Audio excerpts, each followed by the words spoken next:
Mazi Nnamdi Kanu is one of my toughest and most volatile interviews ever.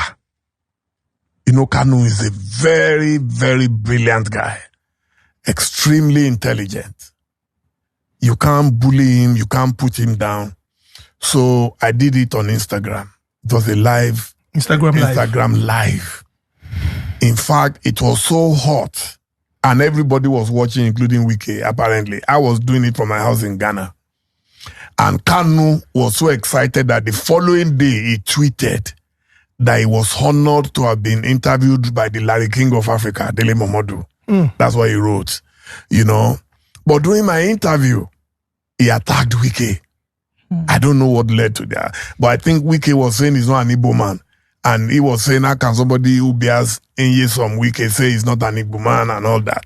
So, but Wike insisted, and he still insists today that he's not an Igbo man. That is, I think it's an Ikwere man from Rivers. Anyway, during the interview, Nnamdi Kanu said, anybody who can help me find Wike's head, he will pay the person 50 million. Yes, live. I'm telling you.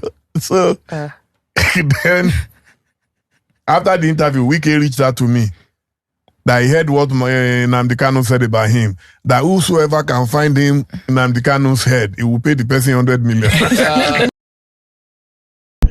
All right, good morning, viewers all over the world. This is 360 TV. Here with me is Mr. Rav. Mr. Rav, good morning. Good morning to you. Oh yeah, quick one. Let's go into what is trending in the social media. US-based Igbo lawyers and military officers arrive Abuja ahead of Nnamdi Kanu's court hearing, threatening major sanctions against Nigeria. So a group of US Army of Igbo extraction has arrived Nigeria concerning Nnamdi Kanu case.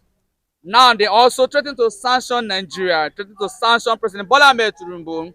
Mr. Rav, let me have your reaction on that very trending topic that is going on online. Not only Igbo, US soldiers are coming, but with lawyers. And they are coming, threatening Nigeria if failed to release Mazi Nnamdi Kanu on 21st March. That should be on Friday. See, what is very, very paramount now is what is Chief Justice Omotocho about to say or do again? In a case that someone has been vindicated, someone has been discharged, someone has actually proven not guilty 2 times. First time, Supreme Court, Appeal Court, and even a labor suit. A suit he labeled against Nigeria to the tune of 2 billion naira. He still won at Umuahia High Court. The same person, Mazi Nnamdi Kanu, a reassigned lawyer, John Tosho from Midbelt, has actually washed off his hands of Nnamdi Kanu's case.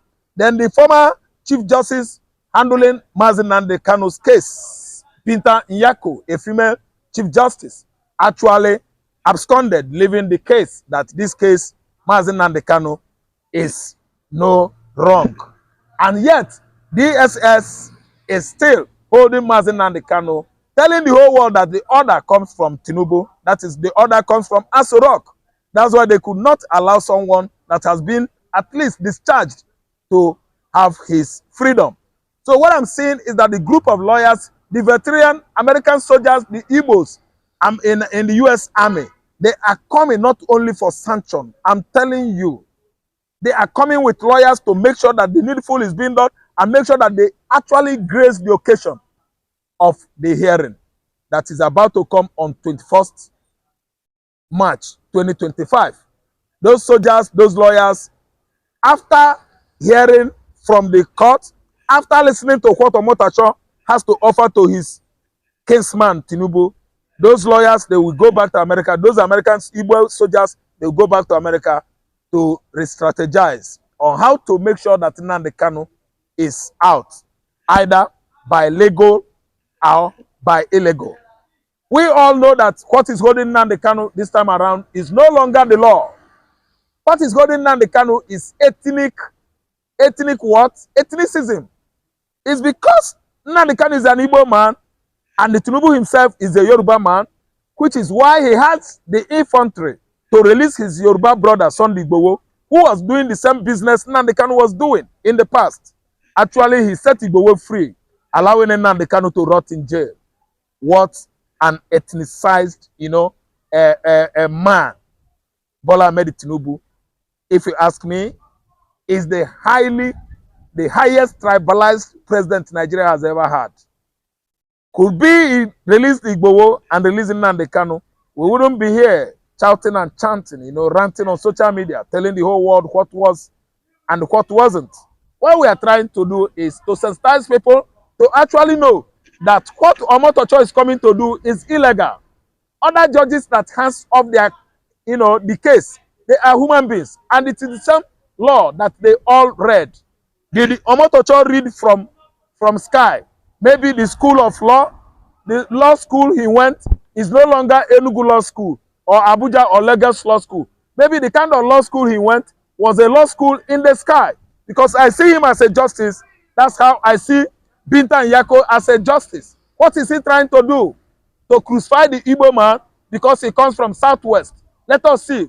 Let us wait and know what Omotocho has to do comes 21st March 2025. Mr. Raf, don't you think that President Bola Ahmed Tinubu is eager to receive Mazi Nnamdi Kanu? Because this group of lawyers and the soldiers that's coming from United States of America, in fact, their feedback, what they will take back to Donald Trump might not be something that Bola Ahmed Tinubu will not like it to be negative. We would like them to go on with positive results. Message, yeah. They will take it to Trump. Yeah. Because Trump reaction will not be nice. Yeah. So President Bola Ahmed Tinubu, don't you have confidence in President Bola Ahmed Tinubu that he's likely going to release Mazi Nnamdi Kanu?